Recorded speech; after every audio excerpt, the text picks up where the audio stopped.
Hey guys, welcome to day 249 of the Bible Linear Plan. Today, we will be reading Job 4 through 7, Revelation 11, and Psalm 99. If you need to read more about this plan, visit the High Quality Gospel website with the link in the description of the episode and the podcast. Please leave a like and follow the podcast to stay up to date with new episodes. Now, let's begin with reading Job 4.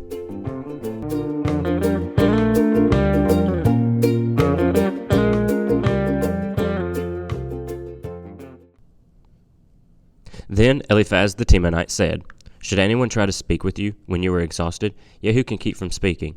Indeed, you have instructed many and have strengthened weak hands. Your words have steadied the one who was stumbling and braced the knees that were buckling.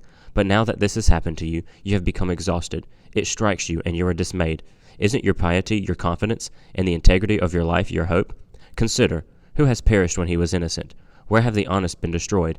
In my experience, those who plow justice and those who sow trouble reap the same. They perish at a single blast from God, and come to an end by the breath of his nostrils. The lion may roar, and the fierce lion growl, but the teeth of young lions are broken. The strong lion dies if it catches no prey, and the cubs of the lioness are scattered. A word was brought to me in secret. My ears caught a whisper of it, among unsettling thoughts from visions in the night, when deep sleep comes over men. Fear and trembling came over me, and made all my bones shake. I felt a draft on my face, and the hair on my body stood up. A figure stood there, but I could not recognize its appearance. A form loomed before my eyes. I heard a whispering voice. Can a mortal be righteous before God? Can a man be more pure than his Maker? If God puts no trust in his servants, and he charges his angels with foolishness, how much more those who dwell in clay houses, whose foundation is in the dust, who are crushed like a moth? They are smashed to pieces from dawn to dusk. They perish forever, while no one notices. Are their tent cords not pulled up? They die without wisdom. Call out, will anyone answer you? Which of the holy ones will you turn to? For anger kills a fool, and jealousy slays the gullible. I have seen a fool taking root, but I immediately pronounced a curse on his home. His children are far from safety. They are crushed at the city gate, with no one to rescue them. The hungry consume his harvest, even taking it out of thorns. The thirsty plant for his children's wealth, for distress does not grow out of the soil, and trouble does not sprout from the ground. But humans are born for trouble, as surely as sparks fly upward. However, if I were you, I would appeal to God and would present my case to him. He does great and unsearchable things, wonders without number. He gives rain to the earth and sends water to the fields. He sets the lowly on high, and mourners are lifted to safety. He frustrates the schemes of the crafty, so that they achieve no success. He traps the wise in their craftiness, so that the plans of the deceptive are quickly brought to an end. They encounter darkness by day, and they grope at noon, as if it were night. He saves the needy from their sharp words and from the clutches of the powerful. So the poor have hope, and injustice shuts its mouth. See how happy is the person whom God corrects. So do not reject the discipline of the Almighty. For he wounds, but he also bandages. He strikes, but his hands also heal. He will rescue you from 6 calamities. No harm will touch you in 7. In famine he will redeem you from death, and in battle from the power of the sword. You will be safe from slander, and do not fear destruction when it comes. You will laugh at destruction and hunger, and not fear the land's wild creatures. For you will have a covenant with the stones of the field, and the wild animals will be at peace with you. You will know that your tent is secure, and nothing will be missing when you inspect your home. You will also know that your offspring will be many, and your descendants like the grass of the earth. You will approach the grave in full vigor, as a stack of sheaves is gathered in its season. We have investigated this, and it is true. Hear it and understand it for yourself." Then Job answered, "If only my grief could be weighed, and my devastation placed on the scales, for then it would not outweigh the sands of the seas. That is why my words are rash. Surely the arrows of the Almighty have pierced me. My spirit drinks their poison. God's terrors are arrayed against me. Does a wild donkey bray over fresh grass, or an ox low over its fodder? Is bland food eaten without salt? Is there flavor in an egg white? I refuse to touch them. Are they like contaminated food? If only my request would be granted, and God would provide what I hoped for, that he would decide to crush me, to unleash his power and cut me off. It would still bring me comfort, and would leap for joy in unrelenting pain, and that I have not denied the words of the Holy One. What strength do I have, that I should continue to hope? What is my future, that I should be patient? Is my strength that of stone, or my flesh made of bronze? Since I cannot help myself, the hope for success has been banished from me. A despairing man should receive loyalty from his friends, even if he abandons the fear of the Almighty. My brothers are as treacherous as a wadi, as seasonal streams that overflow. and become darkened because of ice, and the snow melts into them. The wadis evaporate in warm weather, they disappear from their channels in hot weather. Caravans turn away from their routes, go up to the desert, and perish. The caravans of Tema look for these streams. The traveling merchants of Sheba hope for them. They are ashamed because they have been confident of finding water. When they arrive there, they are disappointed. So this is what you now become to me. When you see something dreadful, you are afraid. Have I ever said, give me something, or pay a bribe from me from your wealth, or deliver me from the enemy's hand, or redeem me from the hand of the ruthless? Teach me, and I will be silent. Help me understand what I did wrong. How painful honest words can be, but what does your rebuke prove? Do you think that you can disprove my words, or that a despairing man's words are mere wind? No doubt you would cast lots for a fatherless child and negotiate a price to sell your friend. But now please look at me. I will not lie to your face. Reconsider and don't be unjust. Reconsider. My righteousness is still the issue. Is there injustice on my tongue, or can my palate not taste disaster? Isn't each person's consigned to forced labor on earth? Are not his days like those of a hired worker? Like a slave he longs for the shade? Like a hired worker he waits for his pay? So I have been made to inherit months of futility, and troubled nights have been assigned to me. When I lie down I think, when will I get up? But the evening drags on endlessly, and I toss and turn until dawn. My flesh is clothed with maggots and encrusted with dirt. My skin forms scabs, then oozes. My days pass more swiftly than a weaver's shuttle. They come to an end without hope. Remember that my life is but a breath. My eye will never again see anything good. The eye of anyone who looks on me will no longer see me. Your eyes will look for me, but I will be gone. As a cloud fades away and vanishes, so the one who goes down to Sheol will never rise again. He will never return to his house. His hometown will no longer remember him. Therefore, I will not restrain my mouth. I will speak in the anguish of my spirit.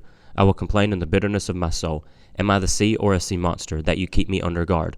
When I say, my bed will comfort me, and my couch will ease my complaint, then you frighten me with dreams, and terrify me with visions, so that I prefer strangling death, rather than life in this body. I give up. I will not live forever. Leave me alone, for my days are a breath. What is a mere human that you think so highly of him, and pay so much attention to him? You inspect him every morning, and put him to the test every morning. Will you ever look away from me, or leave me alone long enough to swallow? If I have sinned, what have I done to you? Watcher of humanity, what have you made me your target, so that I have become a burden to you? Why not forgive my sin and pardon my iniquity? For soon I will lie down in the grave. You will eagerly seek me, but I will be gone. Now we read Revelation 11. Then I was given a measuring reed like a rod, with these words, Go and measure the temple of God and the altar, and count those who worship there. But exclude the courtyard outside the temple. Don't measure it, because it was given to the nations, and they will trample the holy city for 42 months. I will grant my 2 witnesses authority to prophesy for 1,260 days, dressed in sackcloth. These are 2 olive trees and the 2 lampstands that stand before the Lord of the earth. If anyone wants to harm them, fire comes from their mouths and consumes their enemies. If anyone wants to harm them, he must be killed in this way.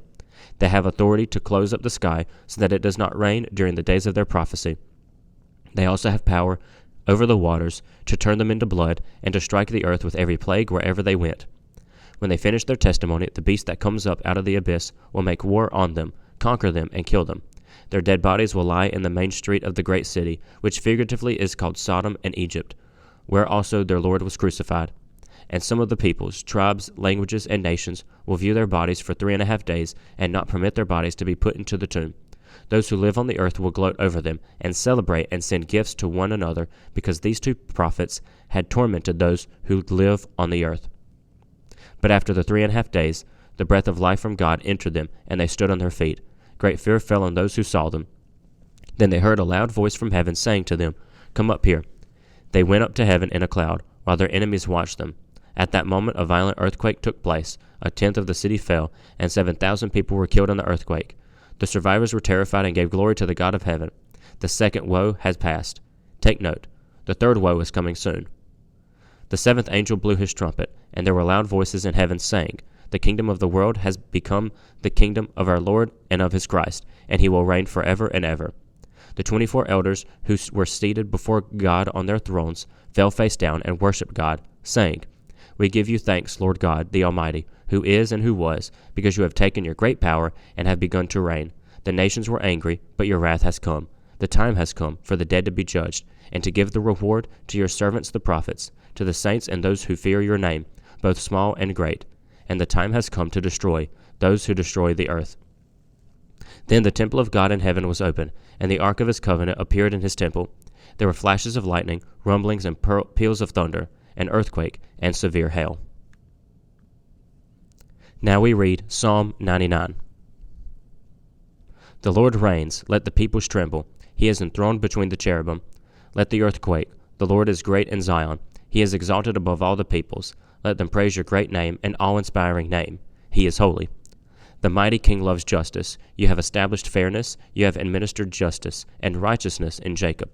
Exalt the Lord our God. Bow and worship at his footstool. He is holy.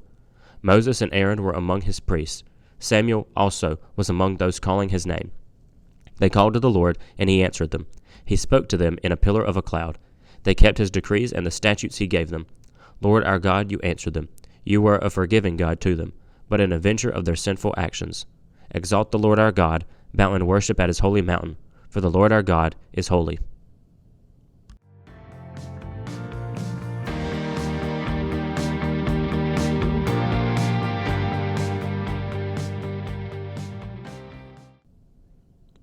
On day 248, we began the book of Job, and in Revelation, John is facing the sweet and bitter message of judgment. Today in Job, we continue with seeing the reaction from Job's friends about his despair. Job is reminded of the wisdom he has bestowed upon his friends, since he has helped many of them in counseling. It seems that all of Job's friends, including Job, have taught and been taught the idea that if you have integrity and properly follow God, you will not suffer. Job is reminded of this assumed fact, and he is accused of losing his integrity, and he sinned against God. He is being told that he may not have realized it, but he could have sinned, and so he earned this suffering. Because, of course, have all humans not sinned? Is any human more righteous than God?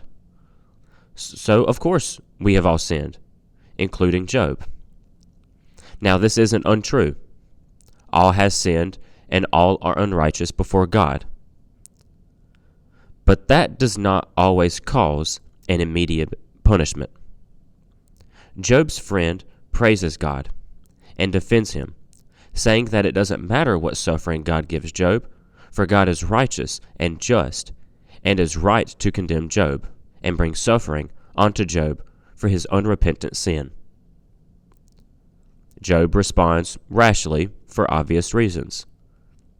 It can't be good to see a friend suffering greatly, and then, not too long after, condemning him and saying he deserves the pain. Job rightfully calls this out, and makes it clear that they have acted deceitfully and without wisdom. So, if Job sinned, they need to find it, help him out. His friends won't be able to, however. But that would be far more helpful than just judgment from his friends. In the end, Job appeals to God and asks to reveal Job's sin so that this suffering can end. You see, Job still has the mindset of, if I sin, bad things will happen to me. If I do good, good things will happen. Again, this is unwise. His friends have been unwise in their thinking.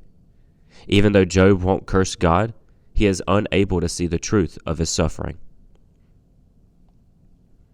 In Revelation, John measures the temple.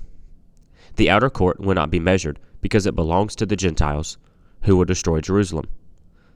Those will treat Jerusalem and God with contempt, and they have no place in the temple, in holiness, but will destroy it because they hate God. Then 2 witnesses will come up and proclaim the truth to the world. They will be protected from the people, but a beast, possibly the Antichrist, will rise up and destroy them.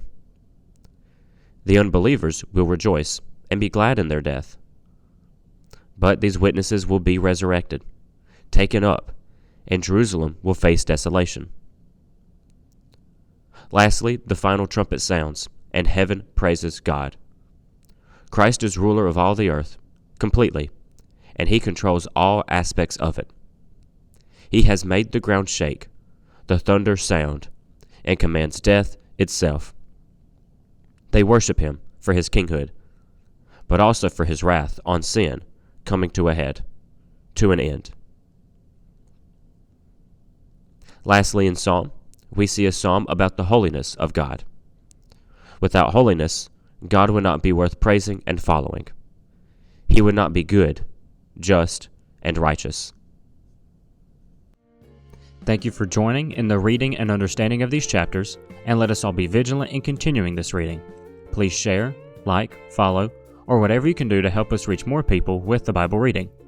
Please also check out the High Quality Gospel website for more information and a couple of store items. Thank you, and keep learning.